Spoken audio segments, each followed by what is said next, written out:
Welcome to the Genetic Code. I'm your host, Jeanette Collins. This podcast is designed to take you one episode at a time on an intimate journey of your own personal transformation. Each podcast will have tools and techniques for you to practice in your daily life to create the very best version of you. Let's get started.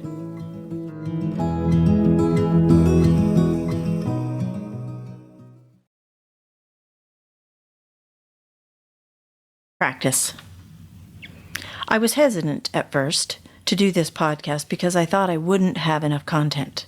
Well, come to find out, I'm always right in the middle of the content that I'm sharing with you in the podcast. I have ample content, and that's pretty cool. So practice is pretty self-defining. You have some tools in front of you that you're learning. Practicing using them will obviously help you get better at it. I would like to expand on practice to get more perspective and depth. I hope it will assist you in your daily living. When you practice anything in life, you'll get better at it. Maybe you love softball or reading, dancing or yoga. No matter what it is, when you practice, the natural result is improvement in that skill. They say practicing something 18 minutes a day for 1 year will give you a skill far beyond that of the average person not practicing consistently. Consistency of your practice is the real key. If you practice the piano for 10 minutes once a year, it would take you a very long time to get really good at it, and odds are you would give up because it's too long of a space between to see results, and results inspire us to more action. So it only makes sense to practice every day, and in some cases multiple times a day. When you practice something you haven't really done before, it feels strange, out of the normal, and sometimes you're not even sure if you're practicing it right. Relax that thought right there in its tracks, doing it right. That is a sneaky way to sabotage ourselves. When you practice anything, the word practice itself implies that you are going to have many adjustments to this new skill you're creating through practice.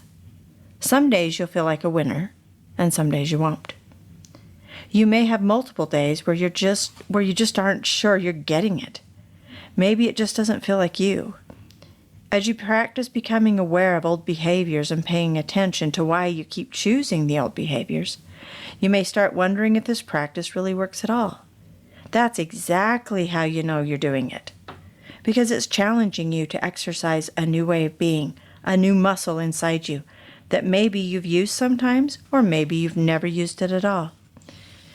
Very few people can sit down to a skill like playing the piano, for example, for the first time and just sound like Chopin or Mozart.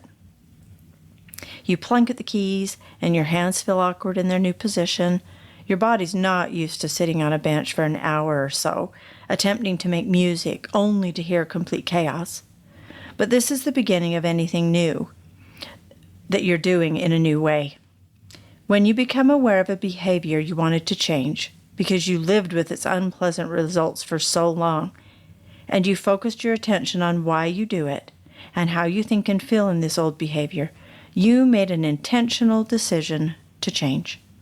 The change will need your practice on a daily basis, so you can begin to see the new patterns and behaviors or muscle forming. You'll see it by your responses to the old patterns. As you practice this new behavior, you'll notice that some of your old triggers don't set you off so quick. Every time you notice behaving even slightly different, it's a victory. You will in time go from playing Twinkle, Twinkle, Little Star to playing Flight of the Bumblebee by Korsakov. Each time you overcome by practice and awareness an old way of doing your life, you are simultaneously building a deeper sense of self-worth and value. Just like anything else you practice, as you show up for yourself, practice and become more aware of the places you tend to fall and replace it with your new way of being, you feel a greater sense of value. You know that muscle wouldn't look like it does without you giving it daily practice to get it there. Now let's just examine some old behaviors that I'm changing. When I was very young, 1 or 2 years of age, I remember feeling completely joyful in every way.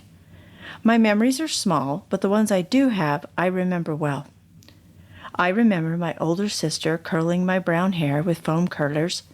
Then, after what felt like eternity, she took the curlers out and ran her fingers through my curls. No one said I was lovely. I felt it before she placed my little self in front of the mirror. I was almost 3 at that time, and it was almost my birthday. Well, it wasn't long after that day that I was climbing up on the counter to take a look at myself again and again. Now this time I was 5. Just as I looked in the mirror and was touching my curls, my mother walked by the bathroom. She took me down and said, "Don't go thinking you're cute or anything, 'cause you're not. You're nice. It's better to be nice." I understand as I've grown up her deep worry that she would not teach her kids properly, and we would become vain. So she, at her best level of awareness at the time, was going to make sure I turned out nice, not vain. Well, obviously, my little self didn't know any of that, and an early practice began to take seed within me. As I grew into my teenage years, I had a large amount of experiences with some of the adult authorities in my childhood home to reinforce this idea that my only value in life would be if I was kind to others and never thought of myself, but gave up what I wanted to do, to be nice, and let others trample right over my tender, loving heart. Well, that was extremely challenging, because like anyone else, I wanted to do some of the fun things that rarely happened in our home. But because I had to choose nice over me, I gave what I wanted to others and walked away, always with such a heavy heart. At first I could console myself that I was being nice, but time and time again it was harshly reinforced that to choose me was a course for punishment. As you guessed, I stopped choosing me at all. My anger at feeling forced to be nice over having a good time was building. Having fun for me at home was getting to go to work at our garden in another city versus staying home doing my regular work. Or sometimes it was running an errand out of the house with an older sibling that made me feel joy. We didn't get those things very often. I was always put up next to my sister. We were very close in age. And I would want so badly to go and do something, to be a part of a fun adventure, and so did she. But we were asked who will go and who will stay. We had to choose between each other. Oh, how bad I wanted to choose me.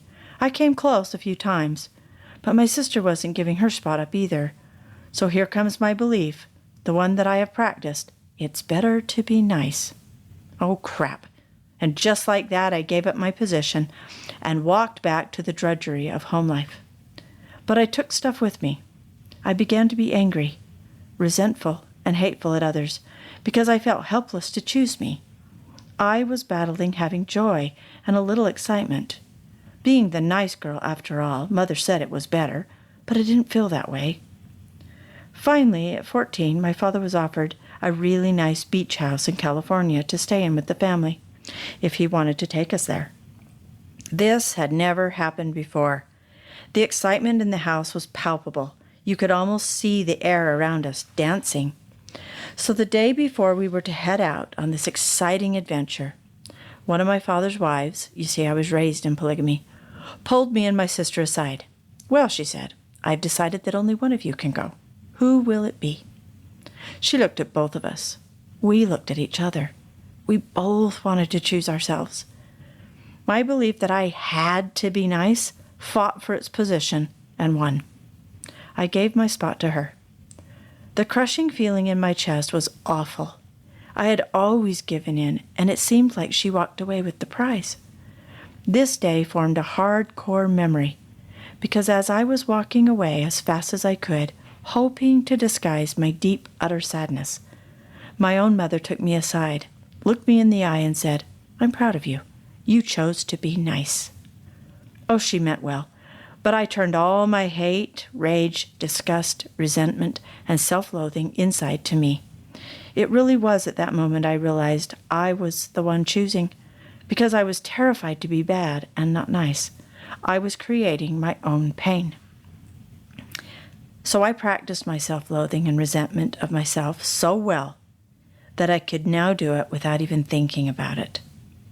This behavior escalated as I grew, married, and became a mother myself. The pattern of behavior felt so real. It was my identity. It owned my life. I felt so much devastation daily, as I could not figure out how to choose me and still be nice. So I became the bully inside me, shaming me, blaming me, hating me, while on the outside desperate to find ways to serve others in the hopes I could bring this feeling inside me to peace. Nothing worked. Depression had set in, and the accumulation of the childhood traumas, including needing to be nice, were too much to handle. And at about the age of 27, I was introduced to the tools of transformation. I could begin practicing how to unpractice all the old beliefs and patterns I had learned so early on in my life. I did just that day in and day out, moment by moment. Practicing kindness to me felt like an utter lie. But I was tired of the old way of being. I had to risk being vain. Wow, that was such a big challenge. I had so many experiences to prove to me that the old behaviors were right and the new one was wrong, because it didn't feel comfortable at all to say nice things inside me.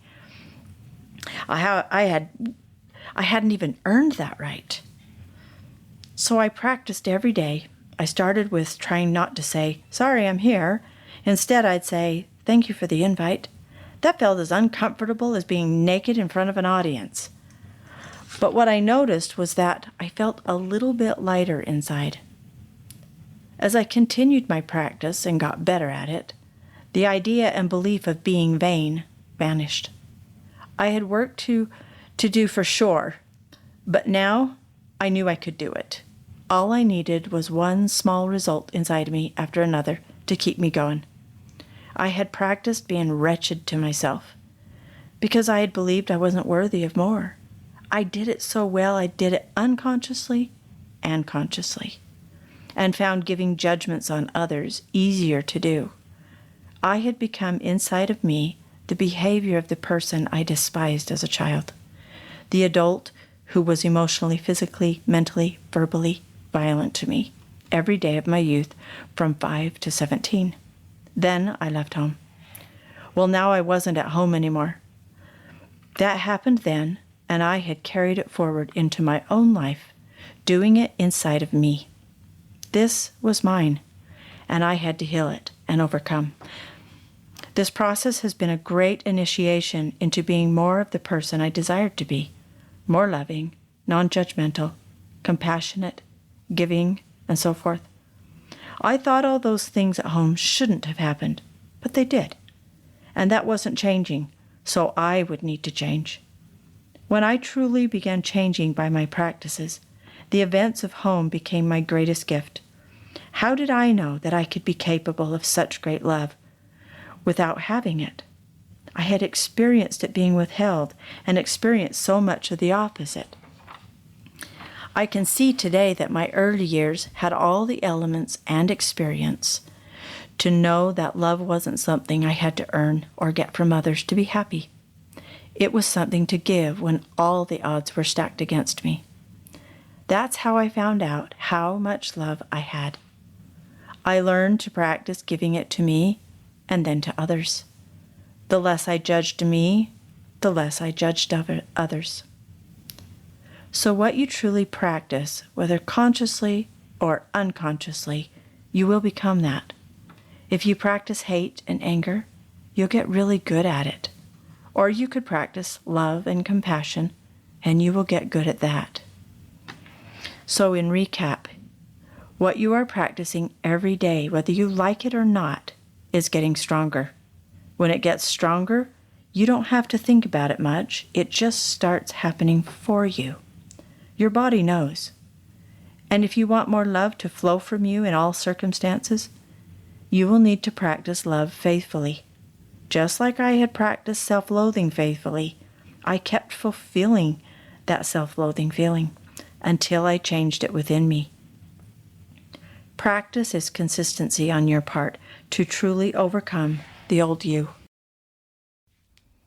I invite you this week to first notice what you desire to be more of and practice being that to you. Want more patience with others? practice being patient with you. Know that what you practice, you will become through time, and nothing is so solid it can't be changed to something greater. Decide to make your practice more consistent and to show up in love and understanding for you as you break old beliefs and behaviors that you practice that no longer serve you anymore.